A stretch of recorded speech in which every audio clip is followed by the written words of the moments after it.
사도행전은 성령 행전이라는 그런 별칭이 붙어 있는데, 그 이유는 성령의 인도하심과 또 역사하심으로 인해 일어나는 그런 놀라운 사건들을 통해서 교회가 세워지고 복음이 땅끝까지 증거되는 과정이 생생하게 기록되어져 있기 때문입니다. 사도행전의 저자인 누가는 사도행전을 시작할 때 성령이 임재하는 모습을 자세히 기술하면서 첫 장을 엽니다. 우리가 잘 알다시피 사도행전 1장과 2장에는 예수님의 승천과 함께 예수님께서 제자들에게 당부하신, 부탁하신 말씀이 기록되어져 있으며, 이 말씀에 따라서 약 120명의 제자들이 예수님의 승천 후에 그 당부하신 말씀을 따라서 예루살렘을 떠나지 않고 한 곳에 모여 기도하며 또 기다리는 중에 성령이 임하시는 것을 경험하게 됩니다. 그러자 그들이 성령의 충만함을 받게 되고 다른 언어로, 다른 나라 말로 말을 하기 시작을 하죠.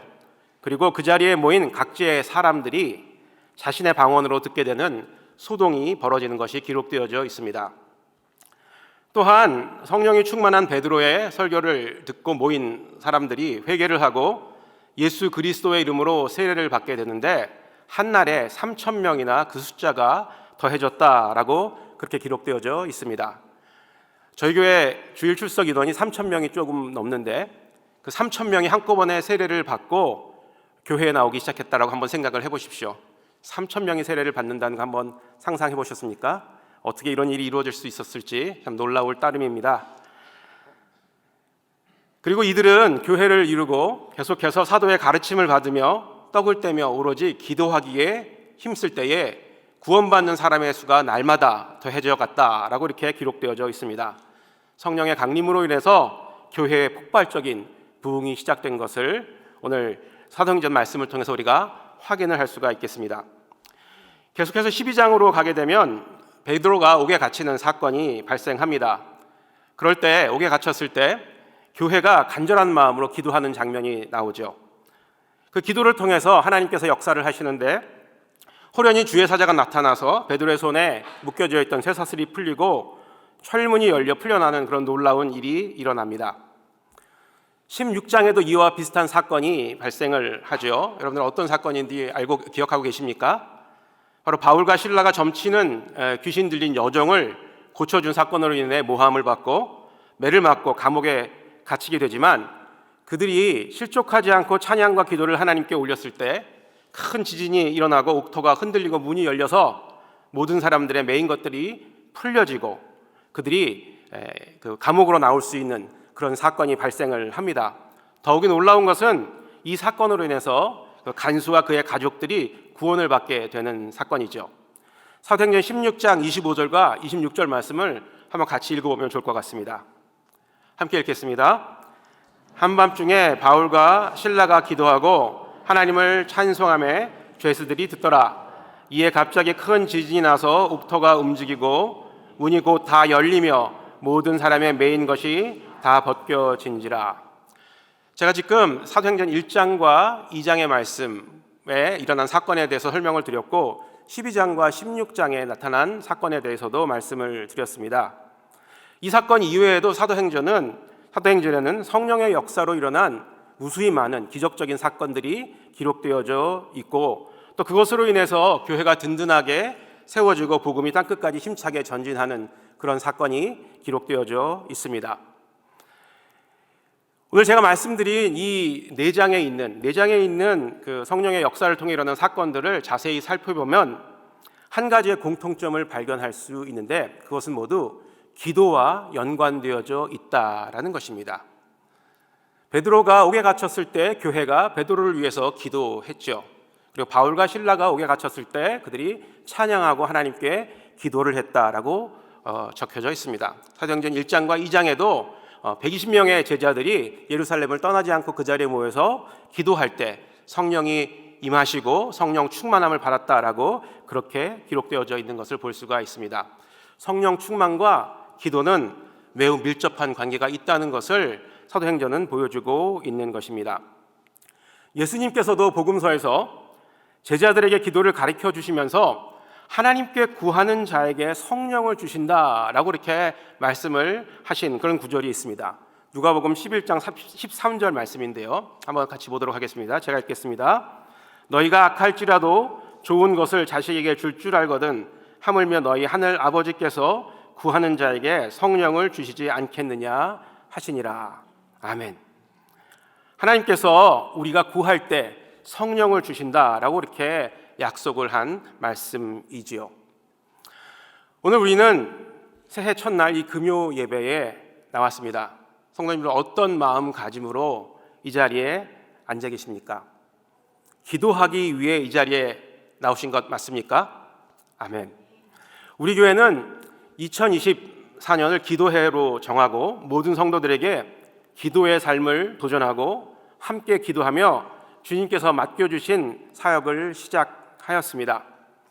정말 올 한 해가 기도 가운데 하나님께서 베풀어 주시는 놀라운 은혜를 경험하고 축복을 경험하는 우리 모든 뉴저지 초대교회 성도님들 되시기를 다시 한번 주님의 이름으로 축복하고 축원합니다. 저도 이 기도에 대해서 공부하고 또 고민하면서 어떻게 올 한 해 더 열심히 주님 앞에 기도로 나아갈 수 있을까 고민을 하는 가운데 얼마 전에 담임 목사님께서 말씀하신 그 기도는 시선 처리다라는 그런 표현에 제 마음속에 큰 울림이 있었습니다. 기도는 시선 처리이다. 아마 들으신 분들이 계실지 모르겠는데 저는 이번 주에 아무튼 들었습니다. 이야기는 나의 시선을 빼앗는 세상에 폐역하고 썩어져가는 것으로부터 시선을 돌려 하나님께로 고정하는 것, 이것이 바로 기도이다라는 그런 의미로 저는 이해했습니다.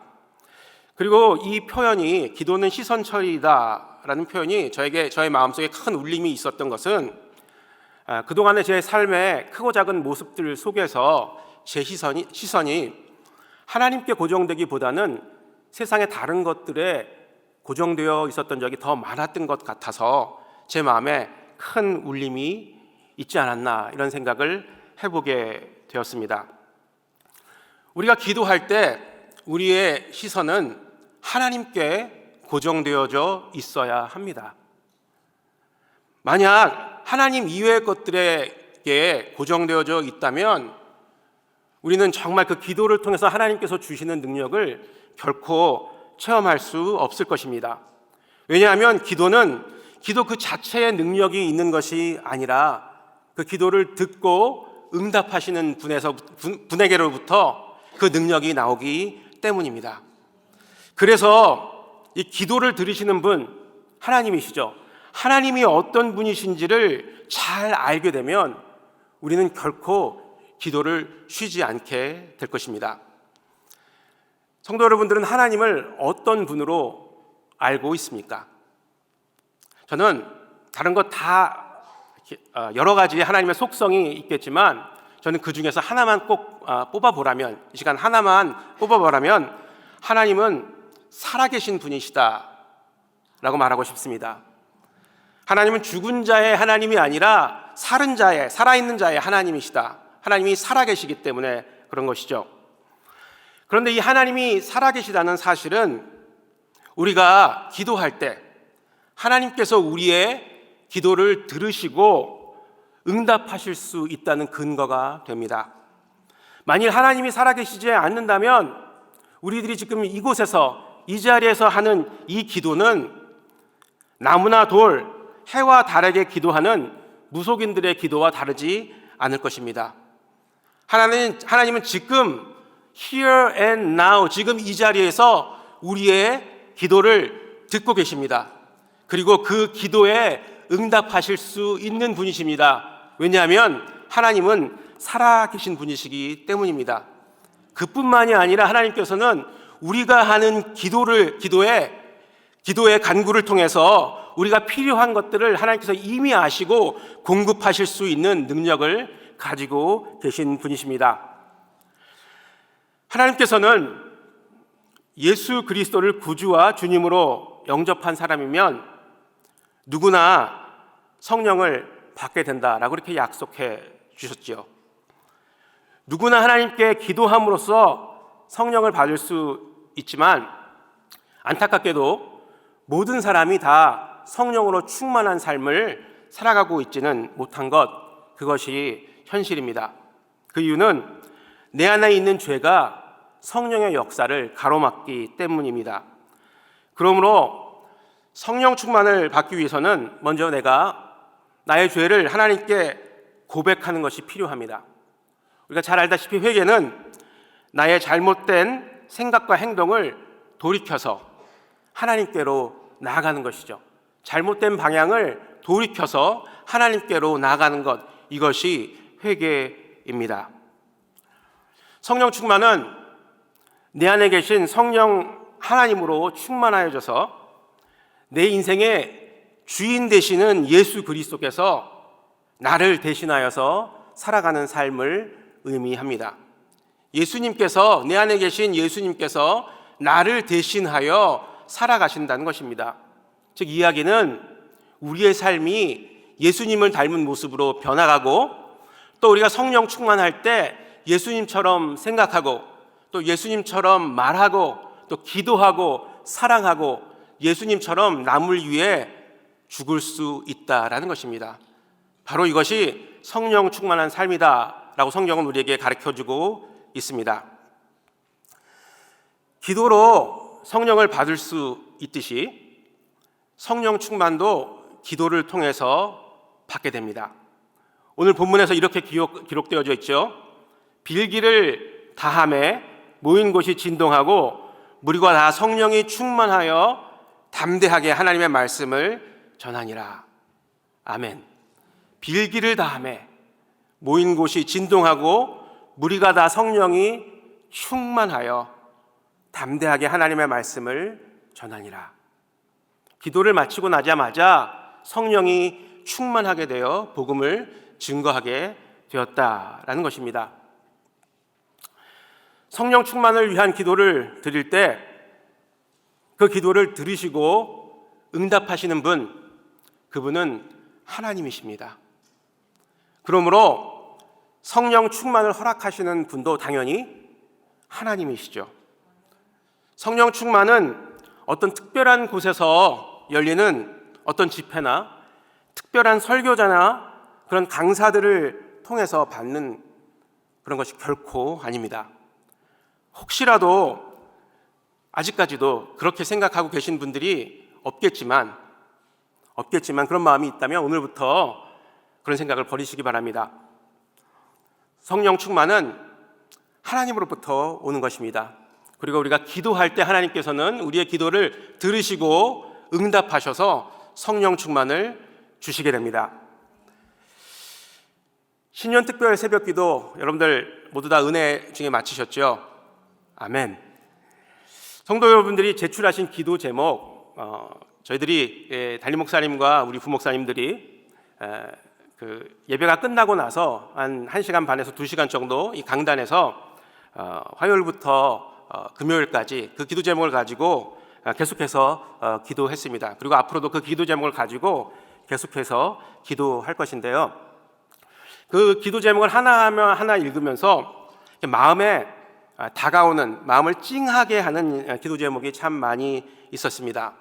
무엇보다도 자녀들을 위한 기도, 이 기도 제목이 정말 애절하고 또 간절한 그런 기도 제목이었다라는 것을 다시 한번 느끼게 되었습니다. 부모님들이 자녀들을 사랑하는 마음이 그렇게 크다라는 것, 남편을 위해서 기도하는 건 별로 없는 것 같은데 자녀들을 위한 기도는 너무너무 간절하더라고요. 그래서 우리 남편들을 위해서도 좀 기도해 주시면 감사하겠습니다.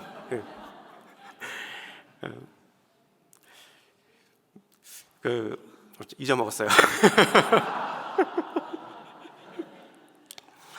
그런데 이제 그 남편들 위해서 기도해 주시고요. 또 한 가지 제가 약간은 아쉬운 마음이 들었는데요.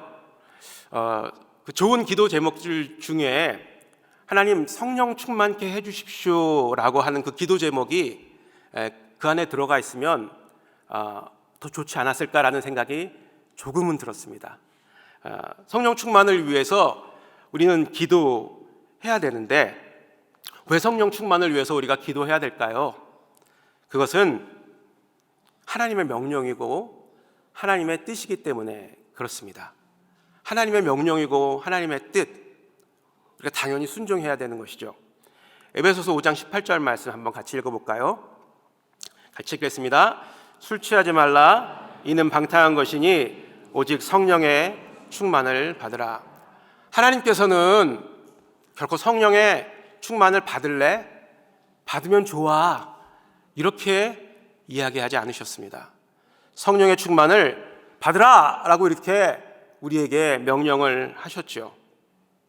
하나님께서 그리스도인들에게 성령 충만을 받으라고 명령하신 그 이유가 무엇일까요? 그것은 우리의 삶에, 그리스도인의 삶에 꼭 필요한 것이기 때문에 그렇습니다. 하나님께서 주신 이 명령은 지엄한 것입니다. 그리고 하나님의 뜻이 담겨져 있는 것입니다. 그러므로 우리는 좌고우면할 필요가 없습니다. 하나님께서 말씀하신 것을 그대로 순종하면 되는 것입니다. 이 세상의 유혹과 도전 속에서 그리스도인들이 스스로의 힘과 능력으로 믿음을 지키며 사는 것 너무나 어려운 일입니다. 아마 성도님들 매일의 삶에서 경험하고 계실 줄 믿습니다. 또 뿐만 아니라 교회를 이루는 성도들이 세상 가운데서 선한 영향력을 미치고 사는 것 더더욱이 힘든 일입니다. 그리고 어느 순간부터 우리 그리스도인들과 교회는 세상의 손가락질을 받는 그런 대상이 되었죠. 그렇기 때문에 우리는 더더욱 성령의 능력, 성령의 도우심, 성령의 충만이 필요한 것입니다. 하나님께서는 우리에게 성령의 충만을 받으라고 명령하셨습니다. 그렇기 때문에 우리는 당연히 이 하나님의 명령에 순종하는 마음으로 기도해야 될 것입니다. 마지막으로 하나님은 우리의 기도를 들으시고 응답하시는 그런 분이십니다. 제가 말씀드렸죠. 하나님께서는 살아계신 분이시기 때문에 우리의 기도를 들으시고 응답하실 수 있는 분이시다라고 말씀드렸습니다. 기도의 응답은 내 뜻이 아닌 하나님의 뜻대로 기도할 때 더 빨리 이루어진다는 사실 여러분들 알고 계실 것입니다. 요한일서 5장 14절과 15절 말씀을 함께 보면요, 그를 향하여 우리가 가진 바 담대한 것이 이것이니 그의 뜻대로 무엇을 구하면 들으심이라. 우리가 무엇이든지 구하는 바를 들으시는 줄을 안즉 우리가 그에게 구한 그것을 얻은 줄을 또한 아느니라. 그의 뜻대로 구하시면 들으심이라. 우리가 무엇이든지 구하는 바를 들으시는 줄을 안즉 우리가 그에게 구한 그것을 얻은 줄 또한 아느니라. 여러분들, 성령 충만은 하나님의 명령이라고 말씀을 드렸죠. 하나님의 뜻입니까? 아닙니까? 하나님의 뜻입니다. 그렇기 때문에 우리가 하나님의 뜻대로 성령 충만을 하나님께 구한다면 하나님께서 성령 충만을 주시지 않을 이유가 없습니다.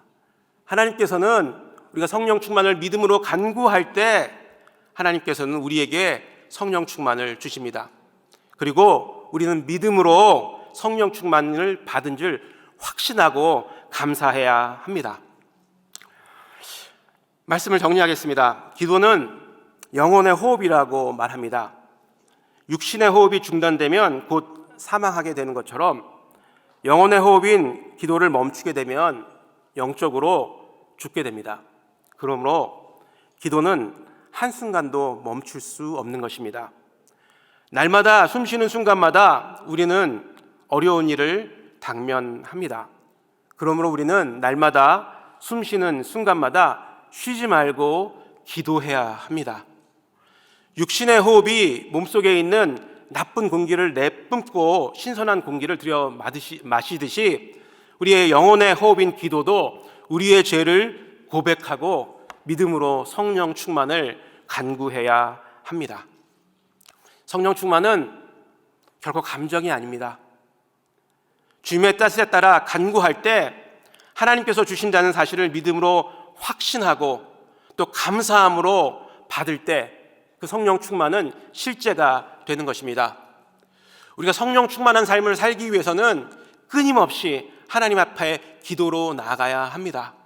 우리의 죄를 고백하고 또 성령 충만을 믿음으로 간구할 때 하나님은 우리의 삶을 성령 충만으로 채워주시고 인도하여 주실 것입니다. 우리가 성령 충만한 삶을 산다면 우리의 가정이 달라질 것이고 또 우리의 직장이 달라질 것이고 우리의 교회가 달라질 것입니다. 올 한 해 성령 충만한 삶을 사시기를 주의 이름으로 축원합니다. 그리고 성령 충만함을 날마다 기도하시는 유저지 초대교회 성도님들 되시기를 주의 이름으로 축원합니다.